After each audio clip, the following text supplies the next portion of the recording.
Hey algo inquietant, en las madrugadas es momento en que el mundo duerme, pero las personas fortes finalmente se derrumben. Son las 300 de la mañana alguien quietudos admiran por su fortaleza está sentado en el borde de la cama, respirando hondo para que el llanto no haga ruido.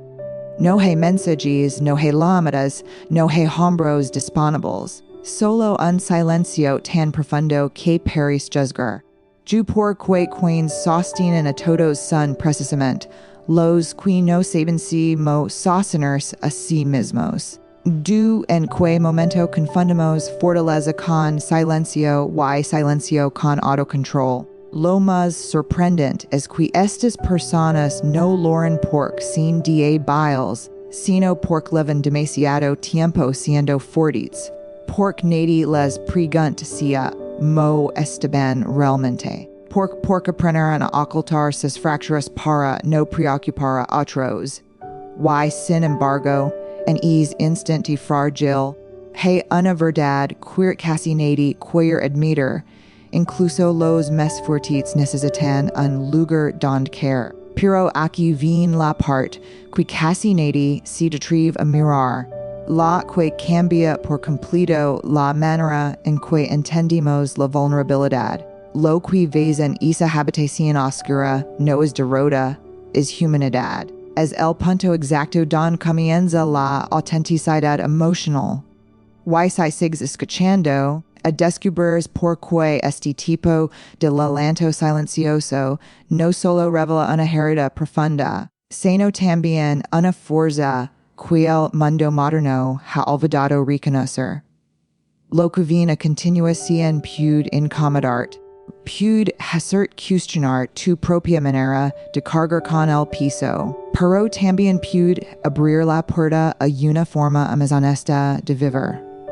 Y tal vez, mientras escuchas, descubres que es silencio también te pertenece, que has cargado demasiado, y que mereces un espacio donde tu verdad pueda por fin respirar sin miedo. Desde pequeños nos de lloran, que ser fut era sinónimo de no lograr, de aguantar, de mantener el rostro firme incluso cuando el corazón temblaba. No era un consejo. Era una instrucción cultural disfrazada de verdad. Y sin darnos cuenta, la aceptamos como una ley silenciosa, desde entonces marca nuestra identidad. En la infancia nadie nos pregunta si mo proces y vamos el miedo o la tristeza. Lo importante era portarse bien, no hacer drama, no incomodar. Cada vez que un niño lloraba, escuchaba un mandato disfrazado de afecto, ese valiente, no exageres, no pasa nada. Y así empezó todo, para millones de nosotros.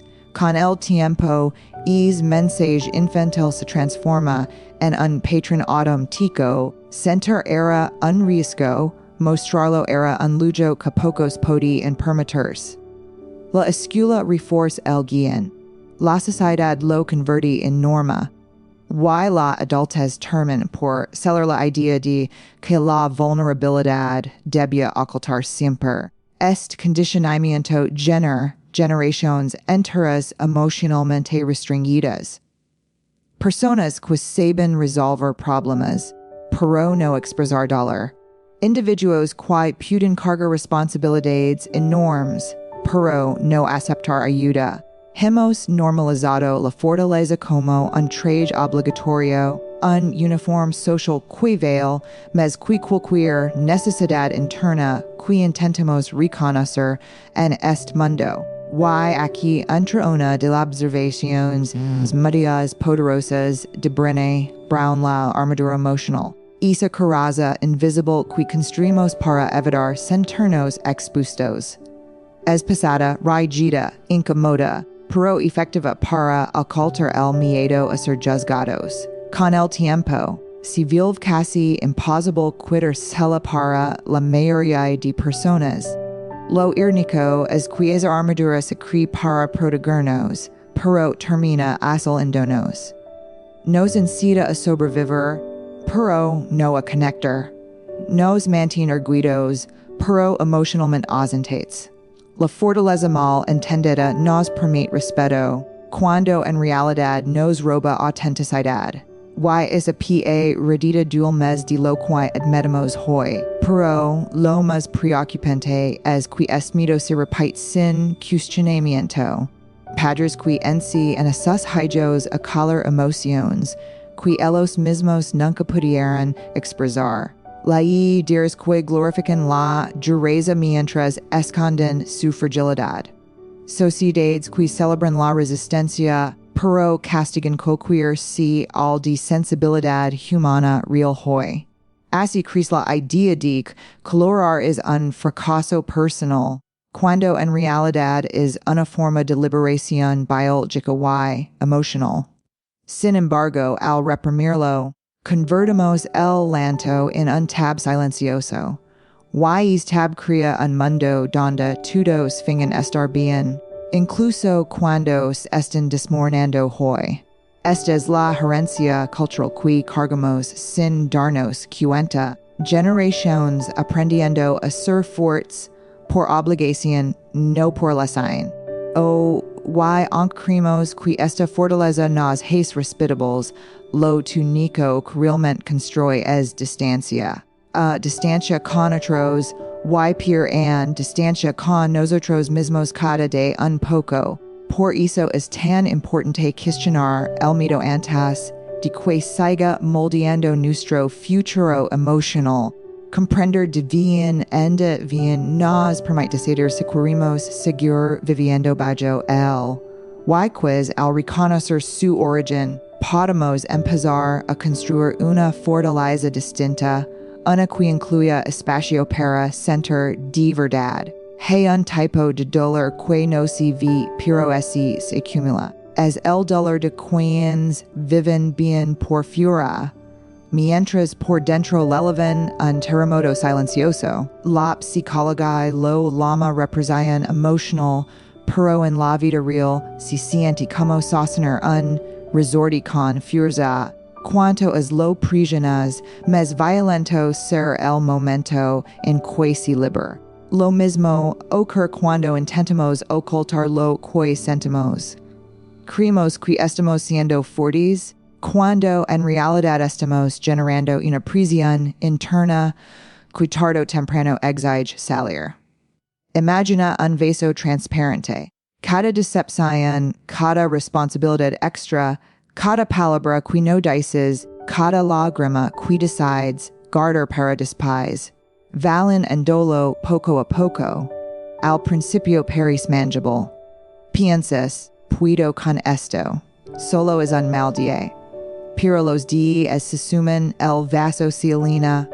Y liga un momento en el que una sola gota, una crítica mínima, un contratiempo, un comentario sin importancia, provoca el desbordamiento total.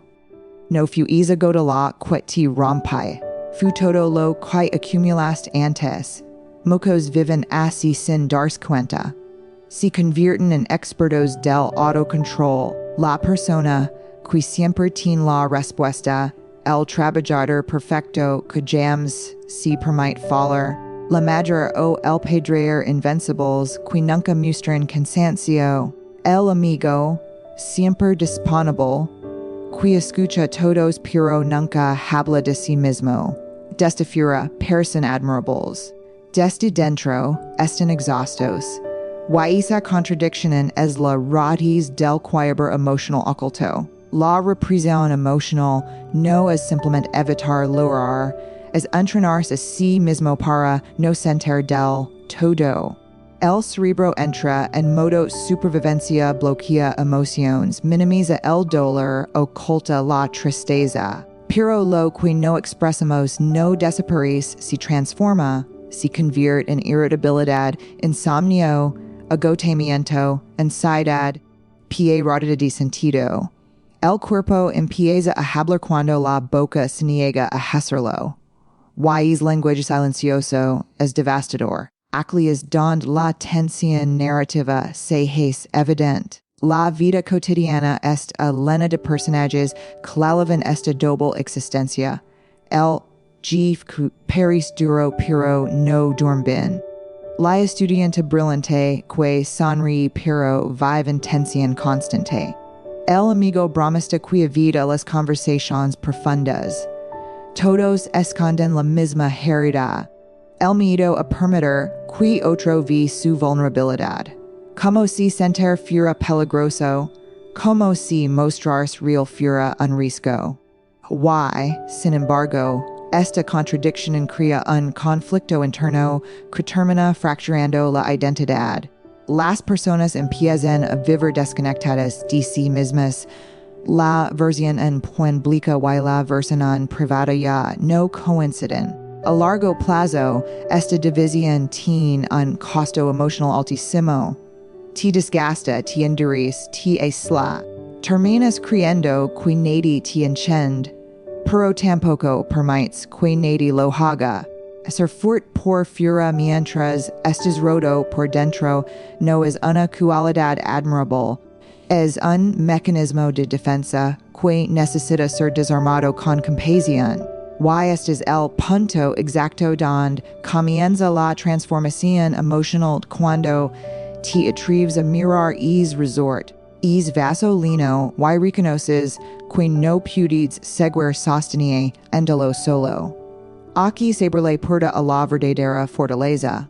Hay un momento en la vida de toda persona fuerte en el que descubre que su mayor carga no es lo que sostiene, sino la obligación silenciosa de hacerlo sin fallar.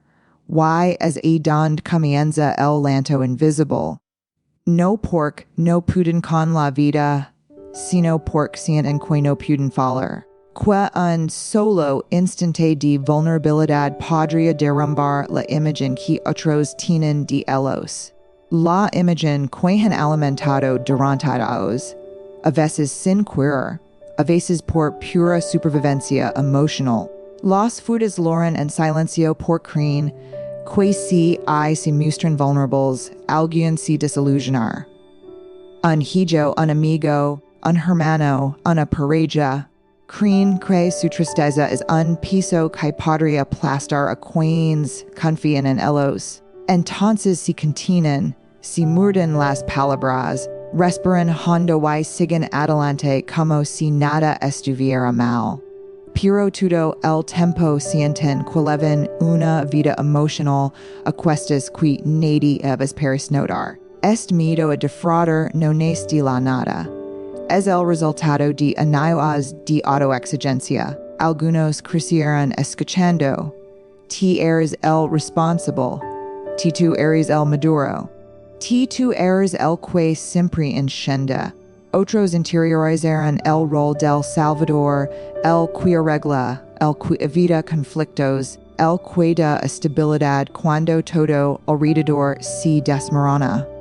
Y aunque estos roles parezcan admirables, esconden un sacrificio silencioso, la renuncia a sus propias necesidades emocionales. La autoexigencia se vuelve un trauma cuando no distinguimos entre responsabilidad y autoabandono. Cuando sentimos que pedir ayuda es un error, un retroceso, una amenaza a la identidad que hemos construido. Este trauma nos convierte en administradores del dolor ajeno, pero en analfabetos de nuestro propio sufrimiento. Y como nadie ve es esfuerzo interno, nadie imagina el agotamiento silencioso que se acumula dentro. En psicología existe un término que describe esta dinámica a el síndrome del Salvador, un patrón en el que las personas sienten obligada a resolver, sostener y proteger, incluso cuando ya no tienen recursos emocionales disponibles. Lo peligroso es que esta obligación no siempre nos proviene del exterior. Muchas veces es una imposición interna, una creencia rígida que nos hace sentir útiles solo cuando estamos sirviendo a los demás. Diversos estudios sobre burnout muestran que este tipo de personas es la que más rápido se consume. No porque hagen mas, sino pork sienten qui no puden dejar de hacerlo. El burnout emotional no es solo cansancio, es la desconexión profunda que ocurre cuando el cuerpo sigue funcionando, pero el alma ya está exhausta. La sobrecarga emotional se convierte en un estilo de vida, y el estrés crónico en una especie de sombra que acompaña cada día sin que nadie lo note. Lo trágico es que los fuertes no loran para pedir ayuda, loran para poder seguir. Es un llanto que no busca consuelo, sino resistencia, una vía el vule de escape mínima antes de volver a ponerse la misma mascara. Y sin embargo, esa rutina silenciosa tiene un costo cuanto más ocultan, más solo se sienten. Cuanto más resisten, menos se permiten descansar. Hasta que liga un punto en el que la fortaleza ya no es fortaleza, sino un peso que los está rompiendo por dentro. Y nadie lo sabe, porque loran donde jams serán vistas. Hay una fuerza silenciosa que paraliza incluso a las personas más brillantes, más capaces y más emocionalmente inteligentes. La vergüenza. Brené Brown, después de décadas estudiando la vulnerabilidad humana, la describe como el miedo profundo a no ser suficientes. No es culpa, no es arrepentimiento, es deseo venenoso que dice, así la gente ve tu dolor, te van a juzgar, si muestras tu fragilidad, te van a abandonar. Y es miedo, más que cualquier otra cosa, es lo que mantiene a los fuertes en silencio. La vergüenza funciona como una sombra que acompaña cada emoción incómoda. Cuando sentimos tristeza, la vergüenza dice, estás exagerando. Cuando sentimos cansancio, dice, deberías poder con más. Cuando sentimos miedo, dice, no seas débil. Poco a poco, aprendemos a esconder no solo lo que sentimos, sino quienes somos realmente debajo de las expectativas sociales. Brené Brown explica que este miedo a ser juzgados nos separa de la conexión humana. Porque yo si mo podríamos conectar desde un lugar auténtico si estamos constantemente intentando demostrar que nada nos afecta. La vergüenza nos obliga a vivir en modo defensivo, como si cada emoción fuera un riesgo, como si cada lágrima pudiera exponernos demasiado. Y lo peor es que esa defensa se convierte en habito, en identidad, en una forma de vida don mostrar vulnerabilidad parece peligroso. El origen de esta vergüenza está en el mandato cultural de perfección emocional. Ser fuerte significa no fallar, no sentir demasiado, no mostrar grietas. Desde así desarrolla la creencia tóxica de no soy suficiente, no soy lo bastante fuerte, lo bastante estable, lo bastante controlado. Esta sensación de insuficiencia alimenta el miedo a ser vistos tal como somos, humanos, imperfectos, sensibles. Y es justamente es miedo el que sabotea cualquier intento de expresión emocional sincera. Pero aquí viene el giro que Brené Brown revela con una claridad que incomoda. La vulnerabilidad no es lo opuesto de la fortaleza, sino su origen. No puedes ser valiente si no estás dispuesto a sentir miedo. No puedes amar sin exponerte a la posibilidad de perder. No pudes formar relations profundas sin mostrar tus partes más frágiles. La vulnerabilidad no es debilidad, es la prueba más lenta de valentía emocional. Cuando desafías la vergüenza, algo cambia dentro de ti. El que pensarán de mí se transforma en que necesito para vivir de forma auténtica.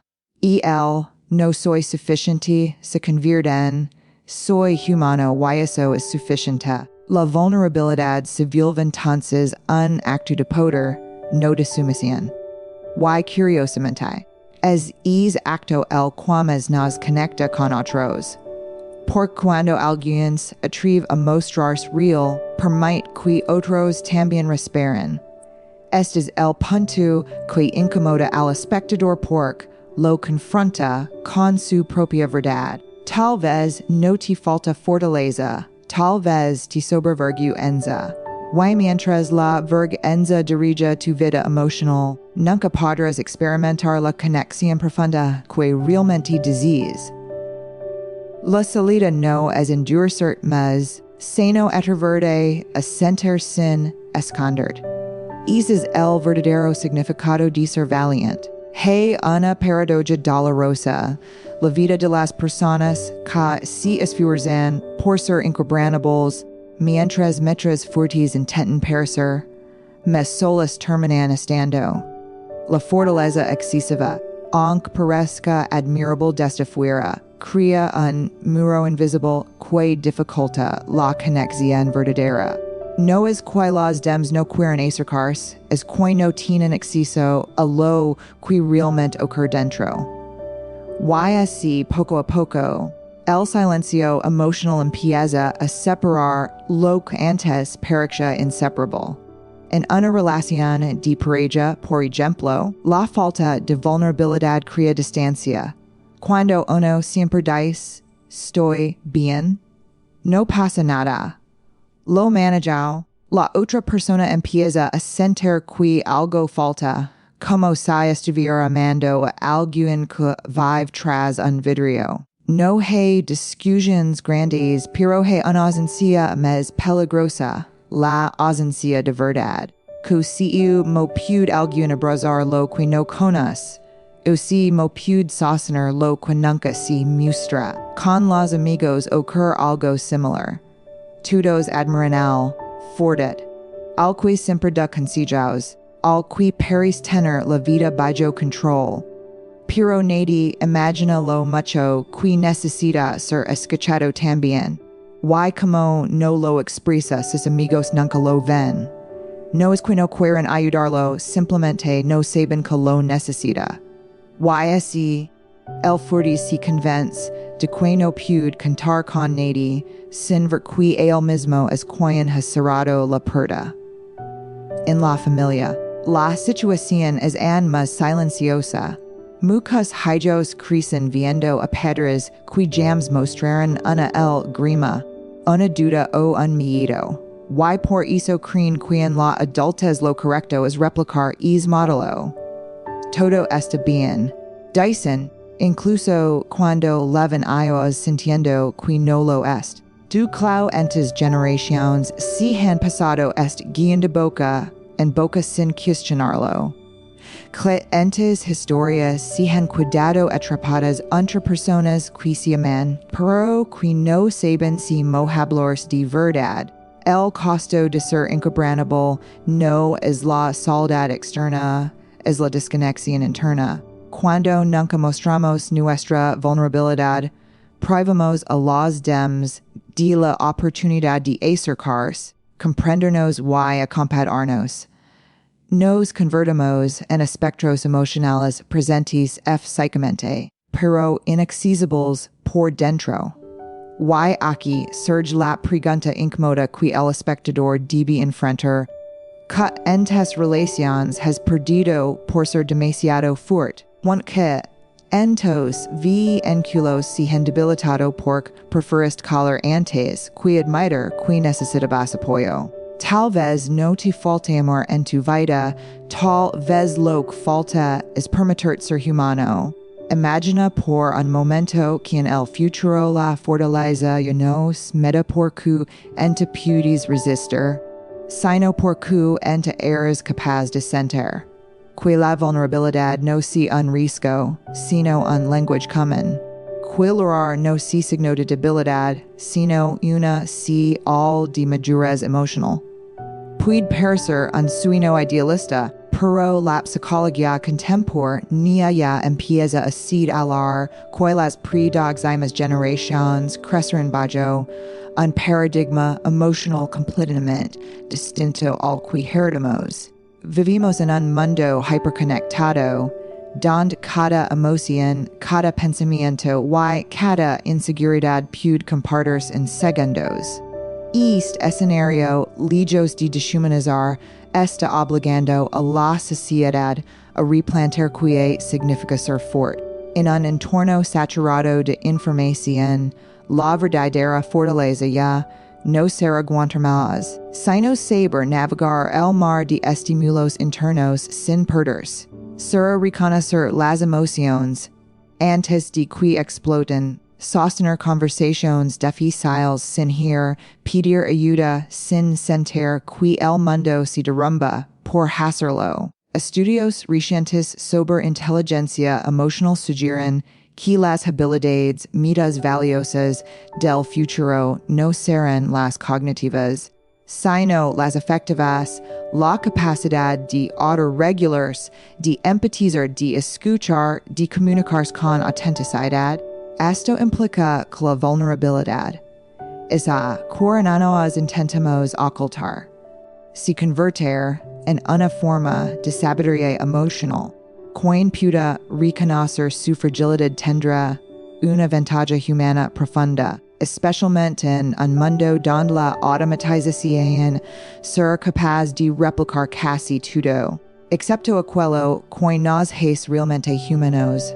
Filosóficamente esto nos obliga a reflexionar sobre un cambio radical.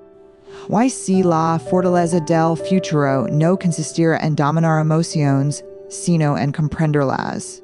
Y si el verdadero poder estuviera en permitir que otros entren en nuestro mundo interno sin miedo, sin máscaras, sin la constante necesidad de aparentar que nada nos toca. La pregunta no será, si mo puedo ser más duro, sino, si mo puedo ser más honesto conmigo mismo. En esta visión futurista, la vulnerabilidad se vuelve un superpoder porque permite conexiones reales en un entorno donde todo tende a ser superficial.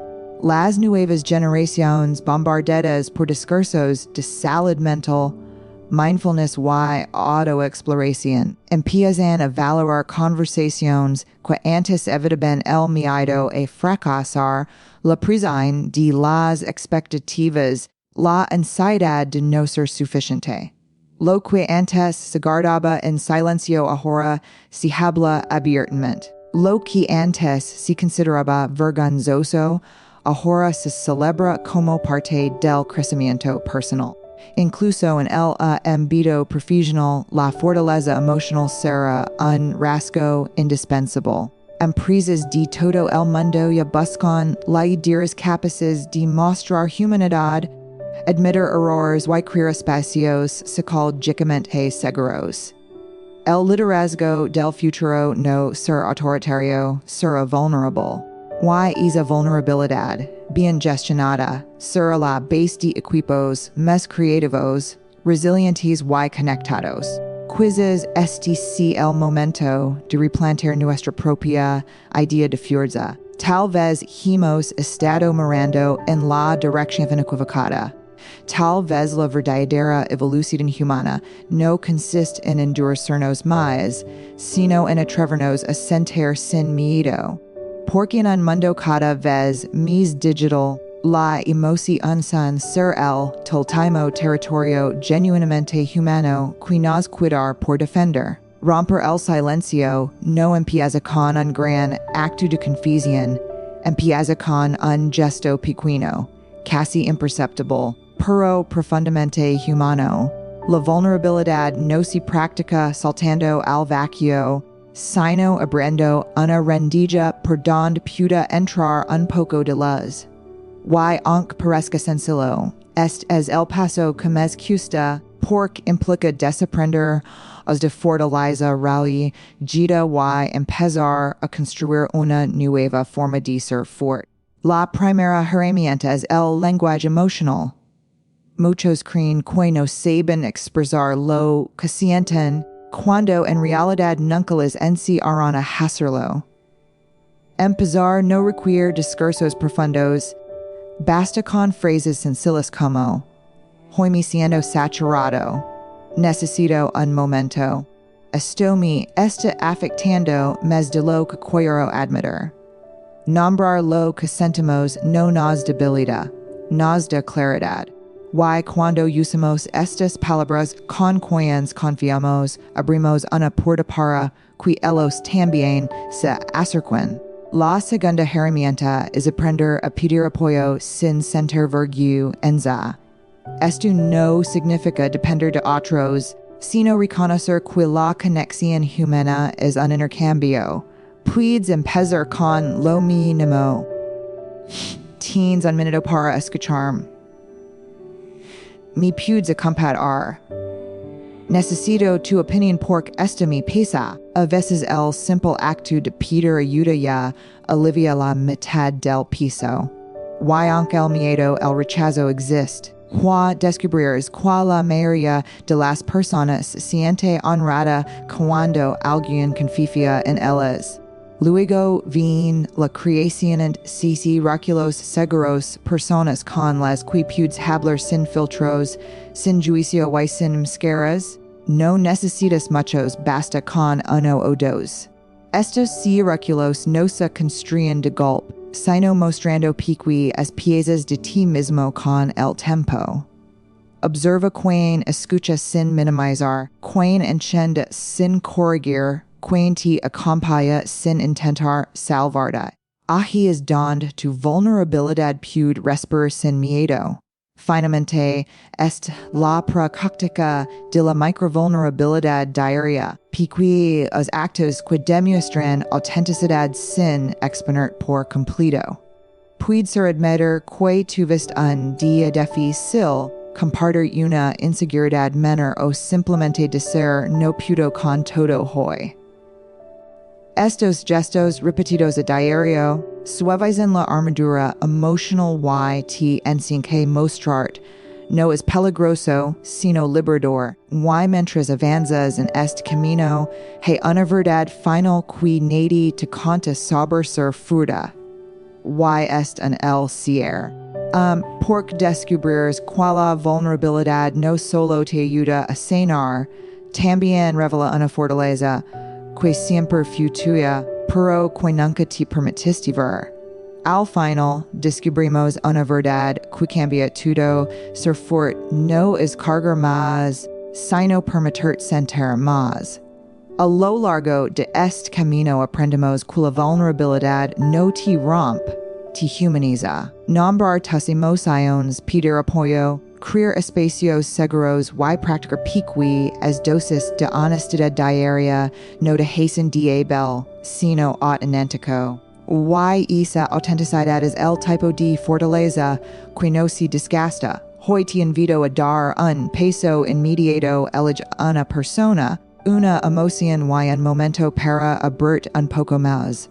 Hazlo sin prisa, sin perfección, pero con valentía. Porque incluso los gigantes necesitan descansar y es en descanso donde descubren que nas son realmente.